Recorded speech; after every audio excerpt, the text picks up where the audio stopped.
വിശുദ്ധ റമദാനിന്റെ പുണ്യം ചൊരിഞ്ഞ പകലിരവുകൾ വിട പറയാറായി. റമദാനിലെ അവസാന വെള്ളിയാഴ്ചയായി ഇന്ന് മസ്ജിദുകൾ വിശ്വാസികളാൽ നിറയും. കഴിഞ്ഞ ഒരു മാസം നഗരത്തിലെ വിവിധ മുസ്ലിം പള്ളികളിലും ഇസ്ലാമിക കേന്ദ്രങ്ങളിലും രാത്രി നമസ്കാരങ്ങൾ പ്രത്യേകമായി നടന്നിരുന്നു.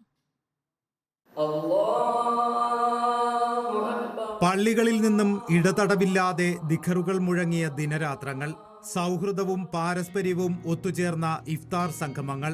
നോമ്പുകാലത്ത് എല്ലാ പള്ളികളിലും നൂറുകണക്കിന് നോമ്പുതുറ കേന്ദ്രങ്ങൾ പ്രവർത്തിച്ചു.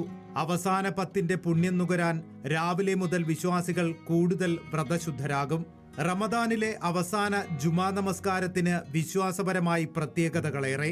ജുമാ നിസ്കാരത്തിന് ശേഷം കുതുബയിൽ ഇമാം റമദാനിന് ഔപചാരികമായി വിട ചൊല്ലും. റമദാൻ അവസാനമായതോടെ ചൂടിനും കാഠിന്യമേറിയിട്ടുണ്ട്. നരകമോചനത്തിന്റെ ദിനങ്ങൾ കടന്നുപോകുന്ന അവസാന 10ൽ കഠിന ചൂടിലും പ്രയാസരഹിതമായി നോമ്പെടുക്കാൻ കഴിയുന്ന സന്തോഷത്തിലാണ് വിശ്വാസികൾ.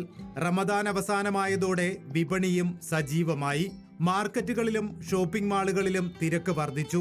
പെരുന്നാളോടെ വിപണി കൂടുതൽ സജീവമാകുമെന്നാണ് വാണിജ്യ രംഗത്തുള്ളവരുടെ കണക്കുകൂട്ടൽ. റിപ്പോർട്ടർ, കോഴിക്കോട്.